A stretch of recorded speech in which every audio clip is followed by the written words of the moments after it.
সেনাবাহিনী সেনাপ্রধানকে নিয়ে অনেক রকম গুঞ্জন বা খবর আমরা শুনতে পাচ্ছি, কানাঘুষা চলছে। এর মধ্যে তিন বাহিনীর প্রধানের সাথে প্রধান উপদেষ্টা বৈঠক করলেন, সেই সম্পর্কে একটা ব্রিফিং আমরা পেলাম, এবং আজকে সেনাপ্রধান অফিসারদের সাথে একটা বৈঠক করেছেন। আমি একটু শুরুতেই, যেহেতু বিষয়টা আলোচনা আসার আগে, শুরুতে একটু জানতে চাই আপনারা কি এই বিষয়বস্তু, সেনাপ্রধানের বক্তব্য বা এই বৈঠকের বিষয়বস্তু সম্পর্কে জানেন? জনাব আবু আলম শহীদ খান দেখেছেন বিষয়বস্তু সম্পর্কে? না, সামাজিক যোগাযোগ মাধ্যমে কিছু দেখেছি, বাট এটা তো কনফার্ম কিছু না।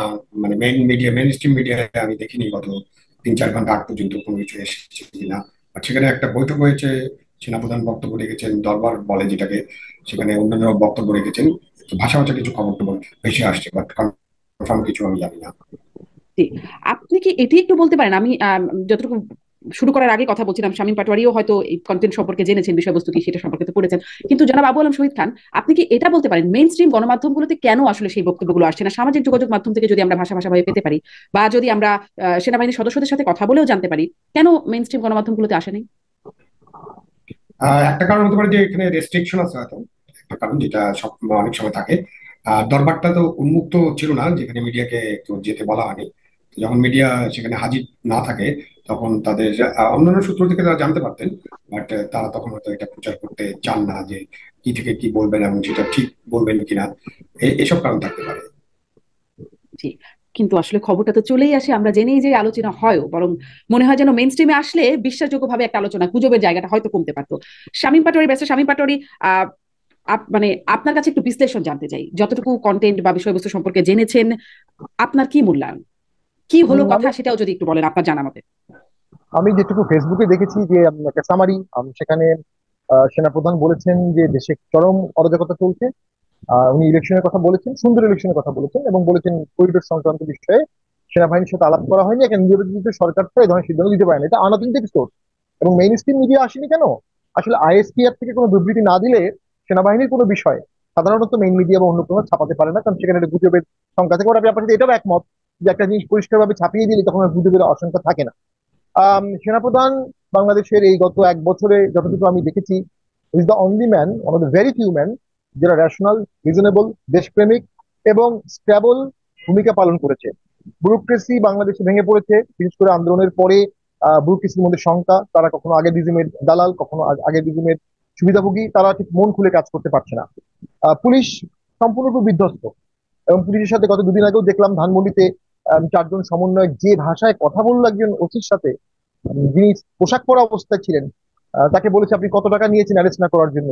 এগুলো তো করলে তো পুলিশ কাজ করতে পারবে না, কারণ তার জুনিয়রের সামনে, মিডিয়ার সামনে যখন তাকে ছোট করা হবে, সেই না প্রমাণ থাকবে না। একটা ইনস্টিটিউশন রয়ে গেছে সেনাবাহিনী, একটা ইনস্টিটিউশন যেটি দেশকে বাঁচাতে পারবে, দেশকে ধরে রাখতে পারবে। সেখানেও মাঝে মধ্যে আঘাত আসছে।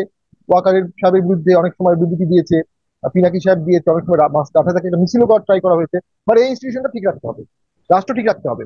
আমাদের যে কোনো সময় মায়ানমারের সাথে যুদ্ধ লাগতে পারে, যে কোনো সময় আমাদের আরাকান আর্মির সাথে যুদ্ধ লাগতে পারে, আমাদের ইন্টারনাল সিভিল ডিসঅর্ডার ক্ষেত্রে আর্মি মোতায়েন করা হতে পারে, অলরেডি মোতায়েন হয়েছে। কখন স্টেট অফ এমার্জেন্সি দিতে হতে পারে, কে ইমপ্লিমেন্ট করবে? সেনাবাহিনী। ওই প্রতিষ্ঠানটাকে আনটাচ রাখতে হবে এবং তাদের প্রফেশনাল অপিনিয়ন গ্রহণ করতে হবে। এবং গত 8 মাসে আমি মনে করি CAS, chief of army staff, উনি কোনো অযৌক্তিক আনরিজনেবল কথা বলেনি। তবে এর আগে ওনার বক্তব্যে খুব স্ট্রিক্টলি বলা ছিল ডিসেম্বরের মধ্যেই ভোট হতে হবে, আপনাদেরকে ওয়ার্ন করছি। আম, পরে আমাকে বলবেন না আমি বলিনি, যুদ্ধ অবস্থা হতে পারে। উনি খুব আশঙ্কার কথা বলেছিলেন, ফ্রি ফেয়ার ইনক্লুসিভ ইলেকশনের কথাটা সে সময় উনি বলেছিলেন। এখন ইন দ্য মিন টাইম একটি মানে অফিস অর্ডারে আওয়ামী লীগের নিবন্ধন বাতিল হয়েছে। সন্ত্রাস দমন আইনে আওয়ামী লীগকে সন্ত্রাসী সংগঠন হিসাবে আদালতের রায় না পাওয়া পর্যন্ত তার কার্যক্রম নিষিদ্ধ ঘোষণা করা হয়েছে। সেই রায়, আদালতের রায় না দেওয়া পর্যন্ত নিষেধাজ্ঞার আদেশটাকে ভিত্তি করে নির্বাচন কমিশন অথবা আজ্ঞা পাওয়া নির্বাচন কমিশন অতি দ্রুত আওয়ামী লীগের নিবন্ধন সাময়িকভাবে স্থগিত করেছে। তো সেখানে একটা ডাইমেনশন ইতিমধ্যে তৈরি হয়ে গেছে। তো ফ্রি ফায়ার ইনক্লুসিভ ইলেকশনটা সামনে হবে কিনা এটা নিয়ে একটু ডাউট আছে, কারণ ইনক্লুসিভ ইলেকশনটা সবার পার্টিসিপেট করতে হয়। একটা বেশ বড় দল বা ছোট দল অংশগ্রহণ না করলে ইলেকশনটা ইনক্লুসিভ হচ্ছে না। তো সেক্ষেত্রে দুটি বিষয় খুব লক্ষণীয়। একটা হচ্ছে সন্ত্রাস দমন আইনের প্রয়োগটা এখানে সঠিক হয়েছে কিনা।